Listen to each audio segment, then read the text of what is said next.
लवंग गावचे सरपंच आपल्यासोबत आहे. सरपंच साहेब, कसं आहे वातावरण? निवडणूक अंतिम टप्प्यात आली आता. सर्वप्रथम आज आपल्या लवंग येथे जिल्हा परिषद गट माळीनगर या गटाचे उमेदवार मारुती लोंढे साहेब व पंचायत समितीगण लवंग या गणाचे उमेदवार आमच्या वहिनी कोमलताई निशांतदा पाटील यांच्या प्रचाराच्या कार्यक्रमाच्या सभेनिमित्त आज या ठिकाणी आपल्या सर्वांचे माळशिरस तालुक्याचे सोलापूर जिल्ह्याचे दैवत विशेषतः आमच्या पूर्व भागाचे तीन पिढ्यांपासून काकासाहेबांपासूनचे एक माणसांचे आमचे मोठे दादा विजयसिंह मोहिते पाटील, तसेच आमचे कार्यसम्राट दमदार आमदार उत्तमरावजी जानकर साहेब, तसेच युवकांचे प्रेरणास्थान डॉक्टर धवलसिंह मोहिते पाटील, लवंगणातील सर्व ज्येष्ठ मंडळी, सर्व तरुण वर्ग, मतदार बंधू भगिनी या ठिकाणी उपस्थित राहिले. त्या सर्वांचे सर्वप्रथम मी लवंगणातील आमच्यातर्फे आभार मानतो. आज या ठिकाणी आपल्याला दिसून आलं की मोहिते पाटील कुटुंब असेल, जानकर साहेब असतील, डॉक्टर धवलसिंह मोहिते पाटील साहेब असतील, त्यांच्यावरती या पूर्व भागाचं किती प्रेम आहे आणि काय लाट आहे आणि कोणाचा विजय आहे. तरीही आम्ही गाफील न राहता येणारे 2 दिवस जास्तीत जास्त आम्हाला कसं मताधिक्य घेता येईल त्या प्रयत्नात आम्ही राहणार आहे आणि मोठ्या मताने आम्ही विजयी होणार आहे.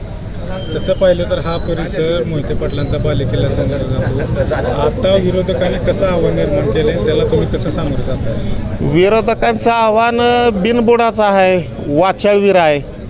विरोधक इथं तांबव्यामध्ये बोलला की बाबा इथं उमेदवार आमचं लवंगमध्ये नसतात, बाहेर असतात. 1 महिन्यापूर्वी निवडणूक पाहिजे होती.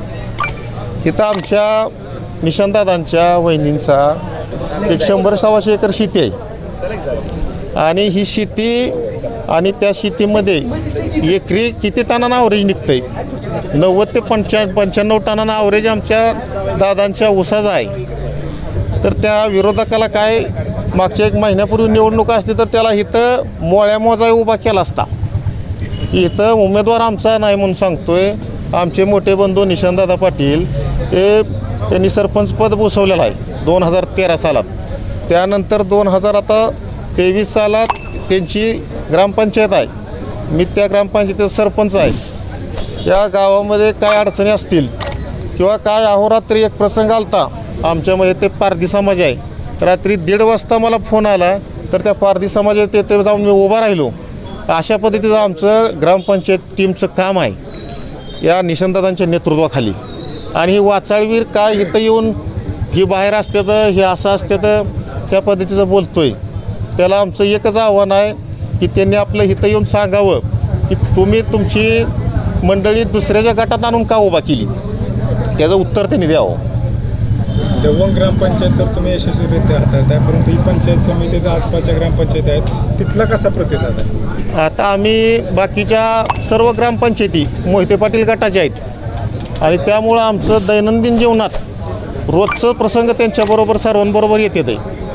बाकीच्या सर्व गावातील सरपंच, उपसरपंच, सर्व नागरिक आम्ही एकत्रितरित्या ह्या गणातील सर्वजण मिळून रोजच्या रोज दैनंदिन जीवनात वावरत आहे. त्यामुळे आमचा दैनंदिन त्यांच्या सगळ्यांबरोबर परिचय आहे. अशा पद्धतीनं आम्ही ही निवडणूक सगळ्यांना बरोबर घेऊन गावोगावच्या काय अडचणी आहेत त्या कशा आपण पुढील काळात पंचायत समिती गणातून जिल्हा परिषदमधून जास्तीत जास्त कसा निधी आणता येईल याचे प्रयत्न करून आम्ही या गटाचा विकास करणार आहे. थँक्यू.